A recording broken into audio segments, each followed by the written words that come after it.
ஃப்ரெண்ட்ஸுகள் இப்போ கண்டுட்டு இல்லை, இதெல்லாம் என் ஃப்ரெண்ட்ஸு தான். பாக்கி ஃப்ரெண்ட்ஸ் கொஞ்சம் பிஸியாக இருக்குது. சில ஃப்ரெண்ட்ஸ் யூஎஸ்ஏ போயிருக்கு, சில ஃப்ரெண்ட்ஸ் துபாய் போயிருக்கு. ஸோ அட் த டைம் வர முடியல.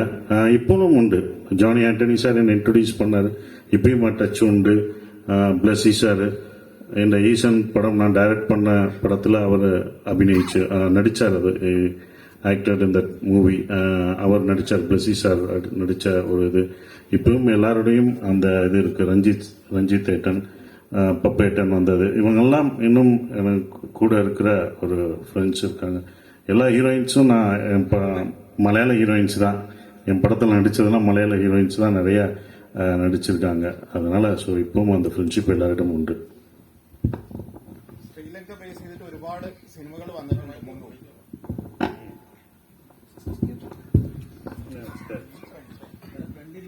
ശ്രീലങ്ക ബേസ് ചെയ്തിട്ട് ഒരുപാട് സിനിമകൾ മുമ്പ് വന്നിട്ടുണ്ട്.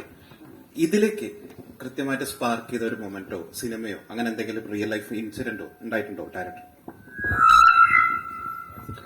இது நிறைய இடத்துல நடந்த ஒரு விஷயம் தான்.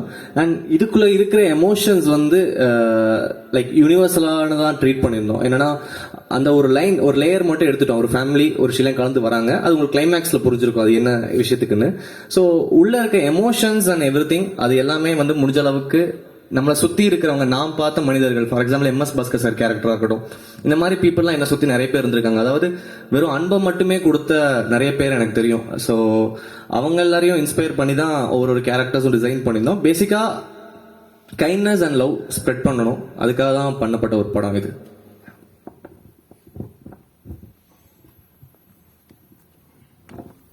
ப்ரோ, நீ வந்து விஜய் ஃபேன்ஸா?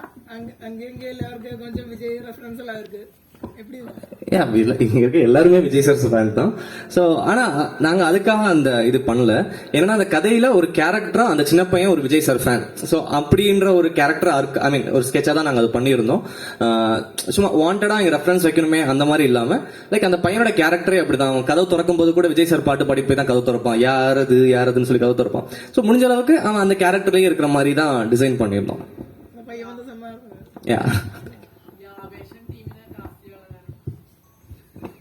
ആവശ്യം ടീമോ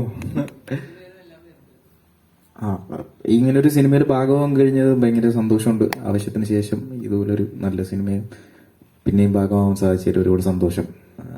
അങ്ങനെ